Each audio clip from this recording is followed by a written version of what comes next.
የእግዚአብሔርን ፍቃድ በማድረግ ውስጥ የሚገኝ በረከት በሚል ጥቂት ነገር አብረን እንነጋገራለን።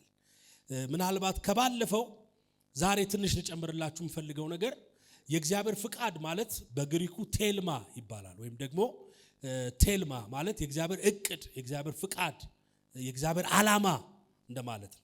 ቴልማ ይባላልና ይሄ ቴልማ የሚለው ቃል ጌታ ኢየሱስ ክርስቶስ ተጠቅሞበታል።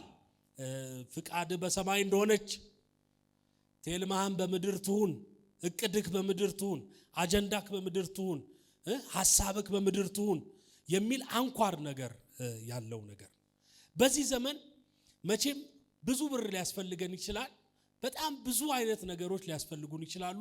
በዋናነት ግን የሚያስፈልገን የእግዚአብሔርን ፍቃድ ማወቅ። የትኛው ነው ምሰራው? እግዚአብሔር ትበለጽጋላችሁ ብሏል። ምን አይነት ስራ ልስራ?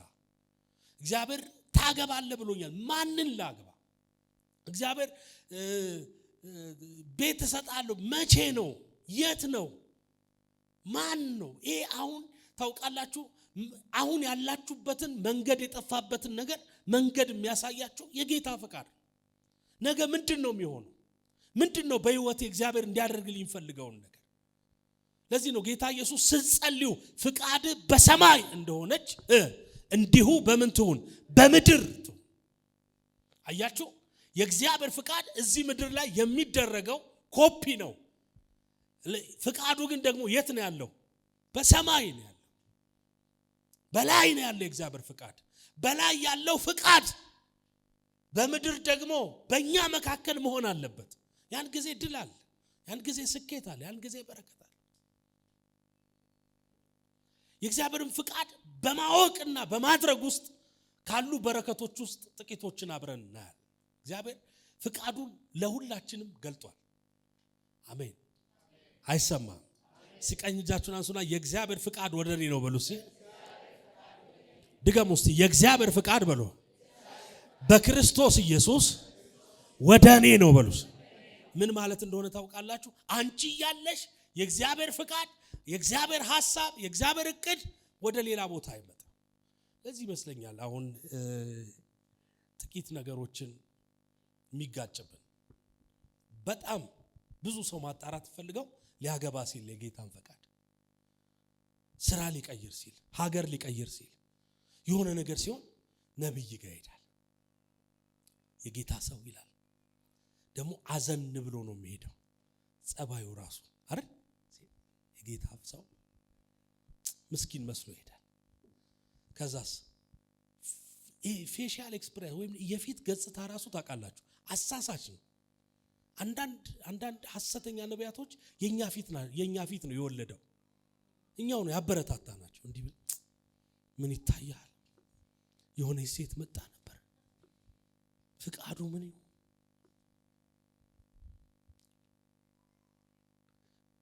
የእግዚአብሔር ፍቃድ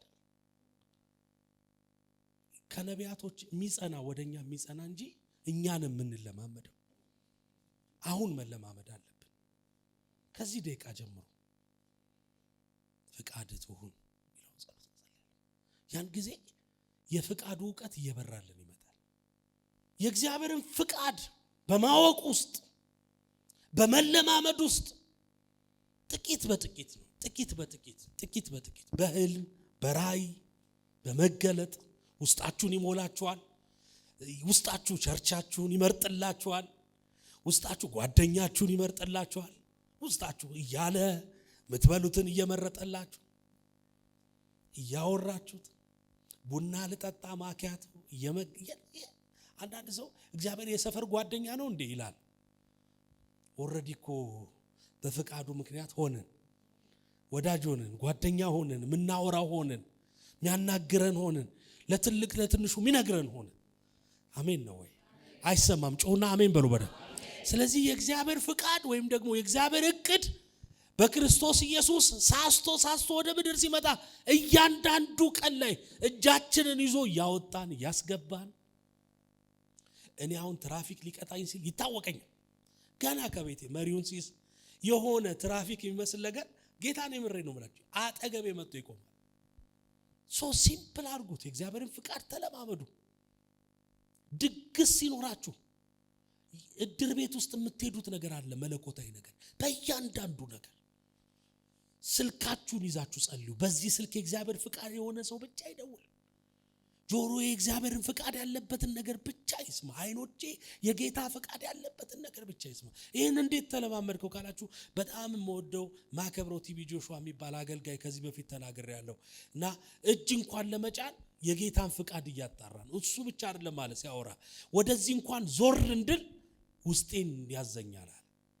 ዞር ሲለኝ ነው ዓለም ዞረው እንደ ሌሎች ምን ማለት ፈልጎ ነው ካላችሁ የጌታ ፍቃድ በአመት አንዴ በሰርግሽ ጉዳይ ወይone ሙሉ ጊዜ ልሰጥ የሆነ ነገር ላይ ያረግ ብቻ አይደለም፣ በእያንዳንዱ ጉዳይ ምን እናስገባው ነው።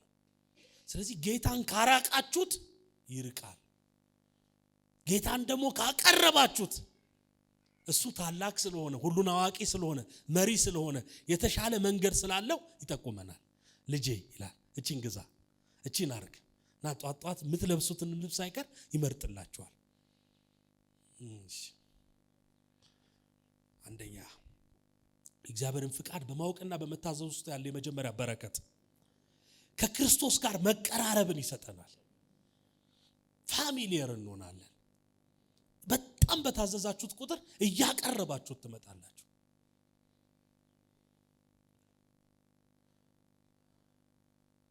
በጣም መስሪያ ቤት ውስጥ ያላችሁ ሰዎች በጣም ምሳ አብራችሁ ልትበሉት የምትፈልጉት ጓደኛ ልታረጉት የምትወዱት ሰው ምን አይነት ሰው ነው ካላችሁ የሚቀርባችሁን ሰው የሚታዘዛችሁን ሰው። አንድ ጌታ ኢየሱስ እንደዚህ አለ፣ እኔ ከራሴ ስለሆነ ማልናገር።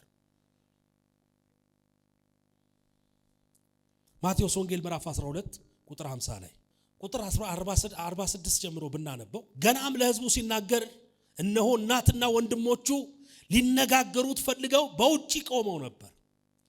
አንዱም እነሆ እናትና ወንድሞቹ ሊነጋገሩ ፈልገው በውጪ ቆመዋል አለው። እሱ ግን ለነገረው መልሶ እናቴ ማን ናት? ወንድሞቼ ስነማን ናቸው አለው። እጁንም ወደ ደቀ መዛሙርቱ ዘርግቶ እነሆ እናትና ወንድሞቼ በሰማያት ያለውን የአባቴን ፍቃድ የሚያደርጉ ሁሉ እርሱ ወንድሜ እህቴ እናቴም ነውና። አያችሁ፣ ኢየሱስ ፕራዮሪቲ የሚሰጠው ለዝምድናው አይደለም፣ አሁን ላለው አክቲቭ ለሆነው ፍቃድ።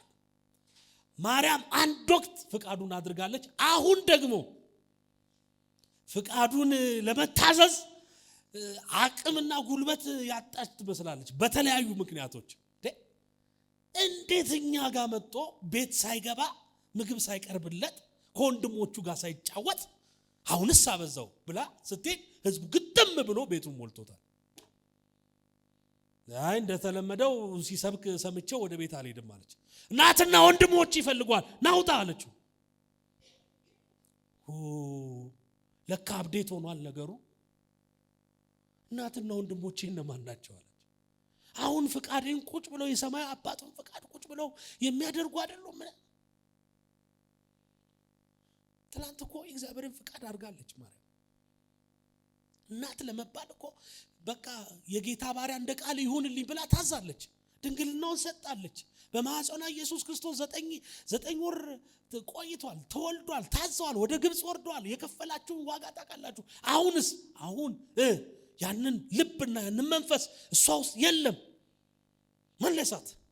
እናትና ወንድሞቼ አትበሉኝ አላቸው። እናትና ወንድሞቼ እነዚህ ናቸው አለ። እጆቹን ወደ ደቀ መዛሙርቱ እያረገ። አያችሁ፣ የእግዚአብሔር ፍቃድ አፕዴት የሚደረግ ነው። በአምና መታዘዝ ዘንድሮ ሰው ሊያከብር ይችላል እንጂ እግዚአብሔር ልጄ አሎ ይሰማል። አልጨርሰውም። ይሰማል ወይ? ሲቀኝ እጃችሁን አዙና ፍቃድ በሉ እስቲ በሰማይ እንደሆነች እንዲሁ በሉ እስቲ በምድር በኔ ላይ ይሁን በሉስ። አያችሁ፣ አክቲቭ የሆነ እግዚአብሔር ፍቃድ። አያችሁ፣ የእግዚአብሔር ለካ ሰው ከእግዚአብሔር ጋር አሁን ብዙ ስብከቶች ሰምቻለሁ። እኔ ራሴ ሰብክ ያውቃል። ወደ እግዚአብሔር ቅረቡ ብያለሁ። ወደ እግዚአብሔር ቅረቡ፣ አትራቁ። ከእግዚአብሔር ቅረቡ ወደ እግዚአብሔር። ለካ ወደ እግዚአብሔር መቅረብ ማለት ወደ እግዚአብሔር ፍቃድ መቅረብ ማለት። አሁን አንዳንድ ሰው ወደ እግዚአብሔር ቀረብ ሲባል ቸርች አትቀርም ይመስለው ሰው። ለዚህ ነው እዚህ ሆኖ የምናጣው፣ እዚህ ሆኖ የሚተኛው፣ እዚህ ሆኖ የሚያዛጋው፣ እዚህ ሆኖ የሚከስረው፣ እዚህ ሆኖ እግዚአብሔር እንደሌለው የሚመላለሰው። ለምንድን ነው ካልከኝ ሌላ ነገር አይደለም። የእግዚአብሔር ፍቃድን ባደረክ ቁጥር ከመለኮት ጋር ምን እያረክ ትመጣለህ? እየተቀራረብክ ትመጣለህ፣ እየተገናኘህ ትመጣለህ። እና የእግዚአብሔር ፍቃድ ምን እድል ይሰጠናል? ከክርስቶስ ጋር እናት የመሆን ወንድም የመሆን ዘመድ የመሆን። አሜን። እስቲ ጮሁና አሜን በሉ በደንብ። ስለዚህ እግዚአብሔር ቤት ወይም ደግሞ የእግዚአብሔርን ፍቃድ በማድረግ ውስጥ ፋሚሊ ትሆናላችሁ። ወንድሞቻችሁ ቤት ሄዳችሁ እንግዳ ትሆናላችሁ። እናታችሁ ቤት ሄዳችሁ እንግዳ ትሆናላችሁ።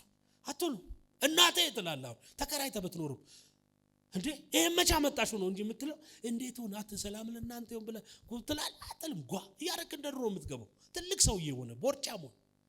ለምን? ቤት ነው። ፋሚሊየር ስፒሪት ይፈጥርላችኋል የእግዚአብሔር ፍቃድ። ለዚህ ነው የእግዚአብሔርን ፍቃድ አድርገን ስለማንውል ማታ ስንበረከክ በሰማይ የምትኖር አባቴው ያው እንደምታውቀው ፍቃዱን ስታረግ ያው ቅድም እንዳየው ጌታው ይትላል። ለምን? አብሮን የነበረው አጠራውም ከሆነ ቦታ አጠራውም አብሮን የዋለው ጌታ እያላችሁ እኮ ነው። አብሬያችሁ ልዋል እያለ ነው። የታክሲ አላስወጣችሁ አብሬያችሁ ልዋል፣ አብሬያችሁ ልዋል፣ ወንበር አልይዝባችሁም እያለ ነው። አብሬያችሁ ልዋል፣ ፍቃዴን አድርጉ እያለ። ስለዚህ በፍቃዱ ውስጥ ምን አለ? ቤተሰብነት አለ። ቤተሰብነት ደግሞ ሲኖር ምን አለ? ግልጽነት አለ። ይገለጣል። ሁሉ ነገር በፊቱ ይገለጣል። ኢየሱስ ክርስቶስ ይላል ማንም ስለነሱ የሚነግረው ሰው አያስፈልግም አለ። ሁሉንም ያውቃቸዋል። ለምን? የተሰወረውን ስለሚያውቅ። ለምን? የአባቱን ፍቃድ ነው የሚያደርገው። እቺ ምድር ቁልፏን የሚያገኟቸው ሰዎች የእግዚአብሔርን ፍቃድ የሚያደርጉ ናቸው። የእግዚአብሔርን ፍቃድ ስታደርጉ ቁልፉን ታገኛላችሁ። የቱ ሰላም እንደሆነ ይገባችኋል። የቱ ድል እንደሆነ ይገባችኋል። የቱ ጥሩ እንደሆነ ይገባችኋል። የቱ ማን ምን እንደሆነ ነገው ይታያችኋል። ሁለተኛ እግዚአብሔርን ፍቃድ በማድረግ ውስጥ የዘላለምን ሕይወት እናገኛለን። አንደኛ ዮሐንስ ምዕራፍ 2 ቁጥር 17 ላይ ዓለምም ያልፋል የእግዚአብሔርን ፍቃድ የሚያደርግ ግን ለዘላለም ይኖራል። ራሱ እድሜ እየረዘመ የሚሄደው የእግዚአብሔርን ፍቃድ ያደረግክ ስትመጣ። ሶስተኛ የሚመለስ ጸሎት መጸለይ እንችላለን። የሚመለስ አንዳንድ ጸሎቶች የማይመለሱ እንደሆኑ ታውቃላችሁ። አሁን አንዳንድ ጸሎቶች እኛም የምናፍርባቸው ጸሎቶች አሉ። እንኳን ላለመመለሱ ሳይሆን እንኳን ጌታዊ አልሰማኝ ብትሰማኝ ኖሮ ብለን ያፈርንባቸው የሉ አሉ። አሁን ለምሳሌ ኤልያስ አንድ ጸሎት ጸልዮአል አይደል? እኔ ከአባቶች አልበልጥምና ውሰደኝ አለው። ገናና አለው። መች ቀባህለው? መች ተተኪ ያመጣለው? እንዲሁም ውሰደኝ ካለ በኋላ ነው እግዚአብሔር የጨመረ ክብር በለው ላይ ያደረገው። እና አንዳንድ ነገሮች ውስጥ ስንገባ ምን ጸልያቸው ጸሎቶች አሉ። የዛሬን አድነኝ ስንል እሱ ግን ለዘላለም አይቶልን። የዛሬን አውጣኝ የሚሉ ጸሎቶችን እግዚአብሔር አስተካክሎ ነው የሚሰማው። እና አንደኛ ዮሐንስ ምዕራፍ 5 ቁጥር 14 ላይ እንደ ፍቃዱ አንዳች ብንለምን ምን ያደርገናል? ይሰማናል። እንደምኑ ብንለምን ፍቃዱን እያወቅን ስንጸልይና ፍቃዱን ለማወቅ ስንጸልይ ሁለቱ ልዩነት አለ። ሁለት አይነት ጸሎቶች አሉ ማለት ነው። ፍቃዱን ለማወቅ የሚጸልዩ ሰዎች አሉ። ፍቃዱን እያወቁ ደግሞ የሚጸልዩ ሰዎች አሉ። 3 ዓመት ተኩል ረሃብ እንደሚሆን አውቆ ኤልያስ እጆቹን አንስቶ ጸለየ። አሁን ደግሞ ፍቃዱ ሲሆን ብላቴናውን እየላከ ደመና መጥቷል ወይ ደግሞ ብሎ ተንበርክኮ መጸለይ ጀመረ። አያችሁ? ፍቃዱን ያወቀ ጸሎት፣ ፍቃዱን ደግሞ ያላወቀ ጸሎት። የሆነ ስራ ሲያይ ጌታ ሆይ ይሄን ልስራ እንዴ? አይደለም ይለዋል። እሺ ጌታ ሆይ ምግብ ቤት ልክፈት? አይደለም ይለዋል። ጌታ ሆይ እሺ ወደ አንታርክቲካ ልሂድ? አይደለም ይለዋል። እሺ እንትን ላድርግ? አይደለም። አሁን አስቡት፣ ትምህርት ቤት ቁጭ ብላችሁ ስትፈተኑ ምርጫ ኖሮ ኤ ቢ ሲ ዲ በቃ ከዛ በኋላ ይደብራል። ዲ ላይ ኦል ኦፍ ዘ አባቭ ወይም ደግሞ ሁሉም መልስ ነው። እስከዚህ ድረስ ቢሆን ምርጫው አይከብድም እንዴ? አንዳንዴ አይደለም በማለት እኮ እግዚአብሔር ይደክማል። እሱ አላግባ አይደለም፣ እንትናን አይደለም፣ እንትናን አይደለም፣ እንትናን አይደለም፣ እንትን ልስራ አይደለም፣ ሱዳን ሊድ አይደለም፣ አሜሪካ ሊድ አይደለም፣ እንትን ልሞክር አይደለም፣ እንትን ላድርግ አይደለም። እድሜ ልክን አይደለም እየተባልክ ትኖራለህ። ፍቃዱን ግን ስታውቀው እኔ አሁን የምጸልየው ጸሎት ስራ ልስራ ወይ ብዬ አይደለም የምጸልየው፣ ገንዘብ ስጠኝና ቸርች ልስራ ብዬ ነው የምጸልየው። አንዳንድ ሰው ደግሞ ጌታ ሆይ ጠርተኸኛል ወይ? አዎ ምን ላድርግ? ይሄን ከጌታ ጋር ብቻ ምን ጨርሰው ነው። ለዚህ ይመስለኛል ሳሙኤል ወደ ኤሊ ጋር እየሮጠ ሄደው አቤት አለው። በሰላም አስተኝቼ የለ እንዴ ጋሼ ድጋሜ ጠራኝ አለው። አይኔ አልጠራውም፣ ሂድና ተመልሰተኛ። አሁንም ይሄዳል። መጨረሻ ላይ አንድ ሐሳብ ሰጠው። አትነሳለው፣ ካልጋም አትወረዳል። ይሄን ድምጽ እኔ ድሮ አውቀው ነበራል። ባሪያ ይሰማልና ተናገር በለው። እግዚአብሔር ከልፋት የሚያድነን ሰዎች ይስጣል። አይሰማም ጩሁና አሜን በሉ። በደም መሞከር፣ በቃ ዝም ብሎ መሞከር። የማይመለሱ 40 ቀን ጾም ጸሎቶች፣ የማይመለሱ 20 ቀን ጾም ጸሎቶች። ለምን እንደ ፍቃዱ አልጸለይንማ? ምንድነው ፍቃዱ?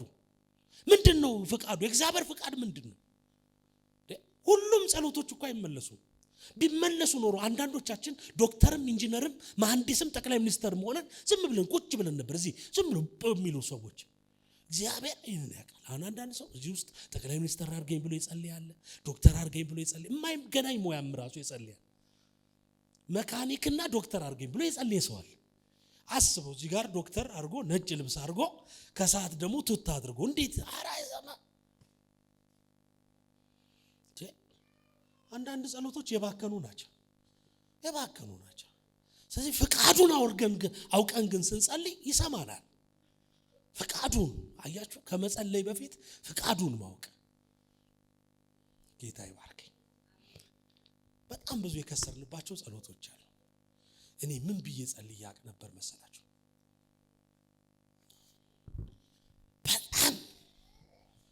በጣም ማለት ነው ታገልግሎት ከምን ጋር ከምናልፍባቸው ስትራቴጂዎች ጋር የተነሳ የሆኑ ነገሮች በግሌ ቢኖሩኝ ብዬ ጸልይ ያቃል እና አሁን ሳስብ እስቃለሁ። እንኳን አልሰማኝ፣ እንኳን እኔ እናንተ ጋር ብቻ ቀረ፣ ጓደኞች አልሰሙ ቢሰሙ ጥሩ አልነበር ብላችሁ ዝቁ ነበር። አንተ ብላችሁ ዝቁ። ስንቱን ታዝቦን ዝም አለ። አምስተኛ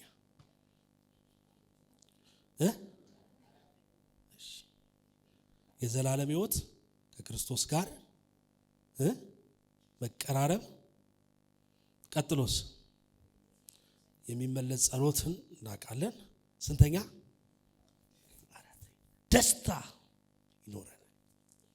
በሕይወቱ ደስተኛ ሰው ማለት የእግዚአብሔርን ፍቃድ ያወቀ ሰው። የሚስቅ ሰው አላልኳችሁ፣ የሚያስቅ ሰው አላልኳችሁ። አንዳንድ ሰዎች ኮሜዲ ናቸው፣ ያስቃሉ፣ ሰው ይስቅላቸዋል። እነሱ ግን ደስታ የላቸው። የእግዚአብሔርን ፍቃድ ስታውቁ የመጀመሪያው የምትሆኑት ምንድነው? ደስተኛ ትሆናላችሁ። ደስ ይላችሁ። ላይፍ ኢንጆይ ታደርጉታላችሁ። ብሩ አይደለም ኢንጆይ እንድትሆኑ የምታደርጉ፣ ሀገሪቱ አይደለም፣ ግን የጌታ ፍቃድ መሆኑን ስታውቁ ደስ ይላችሁ። አሁን አንዳንድ ሰው ኢትዮጵያዊ በመሆኑ ራሱ ከእግዚአብሔር ጋር የሚጣላ ሰው አለ። እዚህ ሀገር በመወለዱ እንትና አግብታ እሷ ባለማግባቱ አዘንተኛ የሆነ ሰው አለ። ዮሐንስ ወንጌል ምዕራፍ 15 ቁጥር 10 እንደዚህ ይላል፣ ትእዛዜን ብትጠብቁ በፍቅሬ ትኖራላችሁ፣ ደስታችሁም ፍጹም እንዲሆን። ምናችሁ? ደስታችሁ ምን እንዲሆን? ፍጹም እንዲሆን። አያችሁ፣ አጠገባችሁ ያለው ሰው ከዚህ በኋላ በሉት፣ ሀዘንተኛ መስለህ አትታይም በሉት። የጌታ ፍቃድ በሉት አንተን ደስ ማሰኘት ነው። እስቲ ጮህና አሜን በሉ። በደም ትዝ ይላችኋል፣ ሐና ብዙ ትጸልያለች ግን ደስተኛ አልነበረች። ምንም በቃ ትጸልያለች። ልጄን ያስክ ልቀቅ፣ እጇን ማህፀን ላይ አድርጋ በኢየሱስ ስም ማን አይደለሁም ትላለች። አፏን ታንቀሳቅሳለች። ኤሊ ጋር ትሄድና ጸልይልኝ ትለዋለች። ከዛ አንቺ ሴት ሰካራም ነሽ ይላታል። መስቀልቅልቅል ያለ ህይወት ውስጥ ነበረች። አንድ ቀን ግን ፍቃዱ ውስጥ ገባች። ፍቃዱ ስትገባ አንድ ነገር ተረዳች። እግዚአብሔር አለች አሁን ያጣኸው ልጅ ነው።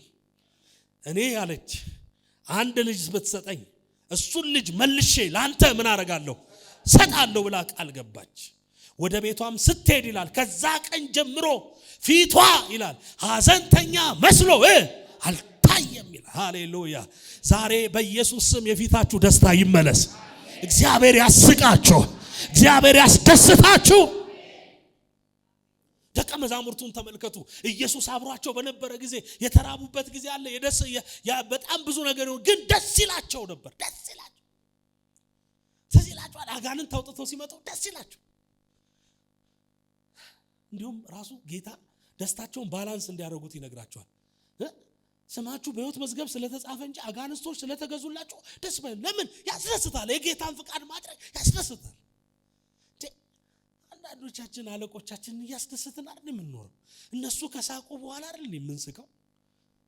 ኮስተር ብለን እንዴ ትላለህ አብረን። ለምንድን ነው? የነሱ ደስታ ሪስፖንድ ነው። የጌታን ፍቃድ ስታደርግ አባትህ በርሱ በአንተ ደስ ስለሚለው አንተም ደስ ይላል። አሜን ነው ወይ? ለዚህ ነው ጌታ እግዚአብሔር ራሱ ስለ ኢየሱስ ሲናገር የምወደው ልጄ በርሱ ምን ይለኛል አለ ደስ ይለኛል አለ። ፓራሻላባስ ሳይው ራሱ ምን ይለኛል አለ ደስ ይለኛል። እግዚአብሔር በኢየሱስ የተደሰተው አሪፍ ኳስ ተጫዋች ስለነበር አይደለም፣ ስማርት ሰውዬ ስለነበር አይደለም። ጧት ሲነሳ እንደዚህ ነው የሚለው አባቴ ይሰራል እኔም ደግሞ ምን አደርጋለሁ አለ ሰራለሁ። እና እነሱም ማያውቁት እሱ ግን ብቻ የሚሰማው ድምፅ አለ። ይሄዳል። ብዙ ችግረኞች ነበሩ። የጌታን ፍቃድ ነው ያደረገው። ብዙ የተራቡበት ቀን ነበረ። ጥቂቱን ቀን ብቻ ነው ታምራት አድርጎ ምግብ ያበላቸው። ያ ቀን የጌታ ፍቃድ የነበረበት ቀን። የላከኝን ፍቃድ ፈጽም ዘንድ ይገባኛል እያለ ነው የሚያገለግለው። ለካ ኮሜዲ ፊልም በማየት ደስታን አትመልሰው። ምርኮ ከሚመለሰው የጌታን ፍቃድ በማድረግ ነው። እግዚአብሔር የጽዮንን ምርኮ በመለሰ ጊዜ እኛ እጅግ ምኖች ሆነን አለ ደስተኞች ሆነን። ተገባቸው ያለው ሰው ከዚህ በኋላ በርት ሐዘንተኛ መስላት ትታይም። አሜን ነው ወይ? ሲጮን አሜን በሉ። በደ ዛሬ በእናንተ ላይ እጠራለሁ።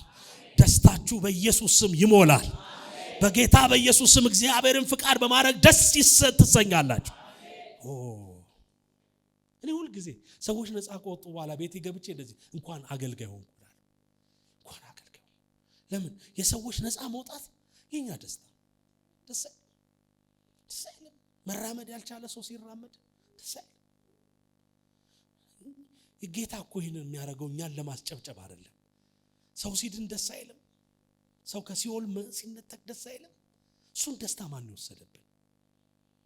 የእግዚአብሔርን ደስታ መደሰት ካልቻላችሁ ወደ ሰይጣን ደስታ እየተጠጋጋችሁ ነው። በአንድ ነገር ካዘናችሁ በሌላኛው ነገር እንደምትደሰቱ ይታወቃል። ደስታችን በሰማይ ነው። ሐናም ይላል ከዛ ቀን ጀምሮ ሐዘንተኛ መስላ አልታየ። ራባሻዲያስ ፍናና ታናድዳት ነበር። አሁን ግን አትናድድም። ለምንድን ነው ደስ ያላት? ደስ ያለባት ምክንያት አንድ ነገር አለ። ለእግዚአብሔር ጸሎቴን ሰምቷል። ምን አለ አዲስ ነገር አልወለደችም እኮ ግን ደስ ብሏታል። ልጁ እኮ አልመጣም፣ ደስ ብሏታል። እንኳን የመጀመሪያ ልጄን ሰጠውታለች። ሼካራባስ ኤላማሮ ሼላባስ ሲጮህና አሜን በሉ። በጣም ይገርማችሁ ነገር የእግዚአብሔርን ፍቃድ ባለማድረግ ደግሞ የሚወሰደው ደስታችን። ዮናስን ተመልከቱት። ተስፋ የቆረጠ ሰው ታውቃለህ? ዮናስ ማለት አንተን አይደል? ዮናስ ማለት ትንቢተ ዮናስ መጽሐፉ ላይ ያለው ማለት ነው። ሰው ሁሉ ነጋዴዎቹ በሙሉ ንብረታቸውን አውጥተው እየጣሉ እሱ ግን በታች በኩል ሆኖ ተኝቶ ነበር። ከሰቀሱትና ምንድነው አንተ አሉት። ሰው ሁሉ ሲጨነቅ አንተ አኩርፈህ ተኝተሃል። እስቲ ተነሳሉታ እንደው የሆነ እንኳን ሸክም አይሰማ። ደስታ የሌለው ጠብማ አይልም። ቢከስር ምንም የማይመስለው፣ ቢደሰት ምንም የማይመስለው፣ ሰው ቢያገባ ምንም የማይመስለው፣ ሰው ቢከስር ነጋዴ የሆነ ነገር ቢሆን ምንም የማይመስለው፣ ዶጭ የማይል ምንድነው ስራ ሲሉት እግዚአብሔርን ማምለክ ተኝታ ሳትታዘዝ እንዲሆነ ደግሞ መንፈሳዊ ቋንቋ መኖር ከዛ በድፍረት እንደዚህ አለ እንዲህ ለመሆኑ አለ ምክንያቱ እኔ ነኝ አናረጋግጥም አሉና እጣ አለው ባይዘው እንደዚህ ብላችሁ እንዳትጀምሩ እጣ ማለት ስሙን ጽፈው መሰለኝ እና እጣ ሲያወጡ ማላይ ወጣ ዮናስ ላይ ወጣ አሁንም አጣሩ ደሙ በሱ ላይ ነው አሉ እግርና እግሩን እጅና እጁን ይዛ አንተ እንደዚህ ልጆች አርገህ ታውቃለህ አረጉት ማለት ነቀነቁት ወዲህ ጌታ ሆይ አሉ አንተና አመልካለሁ ብሏል እኛ የምናቀው ነገር የለም በሰላም ነፍሱን ተቀበለው ብለው ልክ እንደጣሉት እነሱ ሰላም አንተ የእግዚአብሔርን ፈቃድ ያላረገ ሰው መኪና ውስጥ ራሱ ከጫንክ ችግር ነው ትወዛወዛል ቤት ይረበሻል ቸርች ይረበሻል የጌታን ፈቃድ የማያረግ ሰው አገልጋይ ካለ በቃ ችግር ነው መወዛወዝ ነው መናጥ ነው ደስታ የሚባል ነገር እሱ ልክ እንደጣሉት እግዚአብሔር ለሁለቱም አንድ ነገር ለቀቀ ደስታ በቃ ረፋሉ አሉ አውሎ ንፋሱ ሲቆም እግዚአብሔር በሰላም እንድንደርስ ፈቅዷል አሉ በእርግጥ ይሄ ሰውዬ እግዚአብሔር የሚያመልክ አልነበረም ኃጢአተኛ ሰው ነው እንኳን ይደልናሉ አጠገባቸው ያለው ሰው ያንተ ደስታ በሉት የእግዚአብሔርን ፈቃድ ማድረግ ነው በሉት የእግዚአብሔር ፈቃድ በሉት በክርስቶስ ኢየሱስ ወደ አንተ ነው በሉት አሜን ነው ወይ ሲጩና አሜን በሉ በደም እናንተ ፈቃዱን የምታደርጉ ባሪያዎች ሆይ ደስ ይበላችሁ ይላል እግዚአብሔር ቃል ሲናገር ፈቃዱን የምታደርጉ ራባሻዲያስ ሲጩና አሜን በሉ በደም አይሰማም ጩና አሜን በሉ በደም አይሰማም ቀኝ እጆቻችሁን አንሱና የእግዚአብሔርን ፈቃድ ለማድረግ በሉ ፈልጋለሁ በሉ የእግዚአብሔር ፈቃድ በሉ ለኔ በሉሲ የዘላለም ህይወቴ ነው ደስታዬ ነው ከኢየሱስ ጋር መቀራረቢያዬ ነው አሜን ነው ወይ እስጩና አሜን በሉ በደም እግዚአብሔር በቤታችን ፈቃዱን ያድርግ በመድራችን ፈቃዱን ያድርግ በዚህ ቤተክርስቲያን ፈቃዱን ያድርግ በህይወታችን ላይ ፈቃዱን ያድርግ በትዳራችን ላይ ፈቃዱን ያድርግ በልጆቻችን ላይ ፈቃዱን ያድርግ በስራችን ላይ ፈቃዱን ያድርግ አይሰማም ጩና አሜን በሉ በደም